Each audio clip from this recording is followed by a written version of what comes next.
तो anti incumbency का खतरा झेल रही आम आदमी पार्टी के लिए इस बार का चुनाव अग्नि परीक्षा की तरह है। जीत का चौका लगाने के लिए केजरीवाल पूरा जोर लगा रहे हैं, लेकिन चैलेंज सिर्फ बीजेपी नहीं बल्कि कांग्रेस भी है। ऐसे में किन मुद्दों के बीच ये चुनाव हो रहा है, बड़े चुनावी मुद्दे कौन कौन से हैं, देखिए कुल मिलाकर के जो चुनाव में असर दिखा सकते हैं किस पक्ष में, वो जनता तय करेगी। लेकिन पहला शराब घोटाला मुद्दों की फेहरिस्त है, लेकिन पहला शराब घोटाला जिसको लेकर आपके बड़े से बड़े नेता भले ये कहें कि एक पाई तक ईडी सीबीआई को नहीं मिली, उसी मामले में उनके सहयोगी रहे राहुल गांधी ने तक ये कहने से परहेज नहीं किया कि दिल्ली में सबसे बड़ा शराब घोटाला हुआ।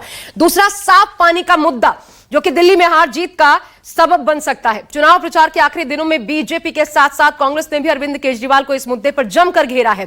तीसरा देखिए यमुना की सफाई, प्रचार के आखिरी दिनों में यह मुद्दा और इस पर आरोप प्रत्यारोप इलेक्शन कमीशन तक पहुंचा और ऐसे बड़े मुद्दे जो चुनाव को प्रभावित कर सकते हैं उस लिस्ट में यह मुद्दा भी शामिल हो गया।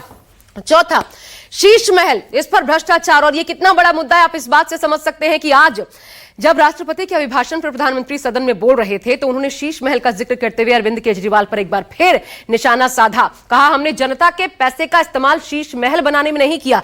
इसके अलावा सड़क और सीवर की सफाई का मुद्दा, और इस बार आप अगर फिर सरकार में आती है तो 15 दिनों के भीतर दुरुस्त किया जाएगा, अरविंद केजरीवाल ने दावा किया है। और सबसे बड़ा चुनावी मुद्दा है फ्री की रेवड़ी, जिसे बांटने में किसी पार्टी में कोई कोर कसर नहीं छोड़ी, चाहे बीजेपी, कांग्रेस या फिर आम आदमी पार्टी।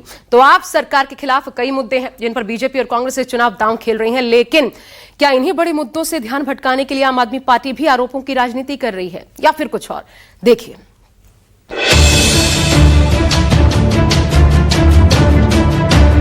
जंगपुरा विधानसभा के बीजेपी के गुंडों ने खुलेआम धमकी दी है हमारी कार्यकर्ताओं को।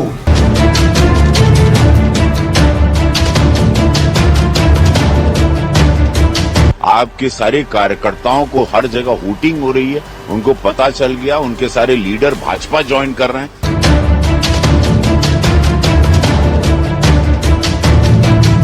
कल शाम को हमें खबर मिली कि रमेश बिधूड़ी जी की टीम से कुछ लोग हमारे एक झुग्गी क्लस्टर के लोगों को रात को धमका रहे थे। ये आतिशी की निराशा है और हताशा है और वो चुनाव पूरी तरह वहां हार रही हैं। दिल्ली के सियासी दंगल में वोटिंग से पहले बयानों के खूब तीर चले। निशाने पर रही अरविंद केजरीवाल की आम आदमी पार्टी। उसे बीजेपी के साथ कांग्रेस से भी कड़े मुकाबले का सामना करना पड़ रहा। कांग्रेस उसे भ्रष्टाचारी बता रही है, एंटी नेशनल करार दे रही। वो केजरीवाल जो करप्शन को हटाने के लिए, लोकपाल को लाने के लिए सत्ता में आया था, और वही केजरीवाल सीएजी की रिपोर्ट के ऊपर बैठा हुआ क्योंकि उसमें उसके खिलाफ में आ रहे हैं। अब सीएजी की रिपोर्ट जब हम लोगों ने देखी, हम लोगों को अपने सोर्सेज से मिली, तो हॉस्पिटल्स के अंदर 382 करोड़ का स्कैम हॉस्पिटल्स के अंदर अकेले के अंदर था। सीएजी की रिपोर्ट ये कह रही है कि किस तरीके से हमारे हॉस्पिटल्स खराब स्थिति में है। हमारे 17 हॉस्पिटल्स में एक एक बेड पे 2-2 मरीज लेटे हुए हैं। यह हाल तब है जब कांग्रेस और आम आदमी पार्टी ने 9 महीने पहले हुए लोकसभा चुनाव को दिल्ली में मिलकर लड़ा था, लेकिन विधानसभा चुनाव में गणित बदल चुका है। कांग्रेस के वोट बैंक को हथिया कर सत्ता में आई आम आदमी पार्टी कांग्रेस के साथ साथ बीजेपी के भी निशाने पर है। 55 सीट कह रहे हैं कि अगर महिलाओं ने दे दिया तो 60 भी मिल सकता है। अरे 5 सीट लिए आए तो बहुत बड़ी बात भाओ, क्या बात कर रहे हो गया। 10 साल एक आदमी झूठ बोल के राजधानी में जीवित रह के इतना दोनों सबकी जिंदगी नर्क बना के और अपने आप को शीश महल में रख के रखना, इससे बड़ा पाप क्या होगा। इनको बहुत करारा जवाब मिलेगा। कल वोटिंग देखेगा, प्रतिशत वोटिंग का बढ़ते हुए देखेगा, और पूर्वांचलिया इनको बहुत बुरी तरह हराने जा रहे हैं।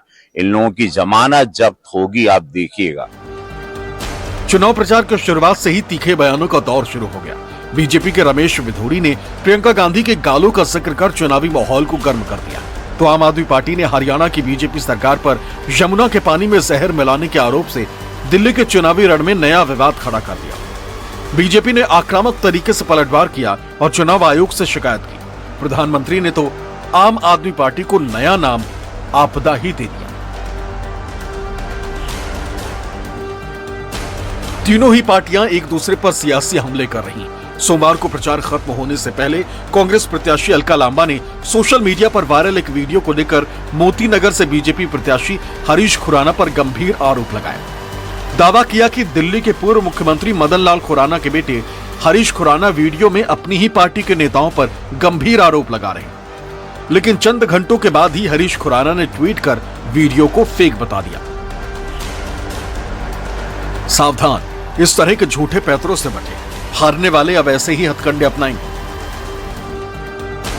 इस बार दिल्ली के तीनों प्रमुख पार्टियों का काफी कुछ दांव पर लगा हुआ है। खासकर दिल्ली में सरकार चला रही आम आदमी पार्टी पर 2015 और 2020 के चुनाव में मिली शानदार जीत को दोहराने का दबाव है।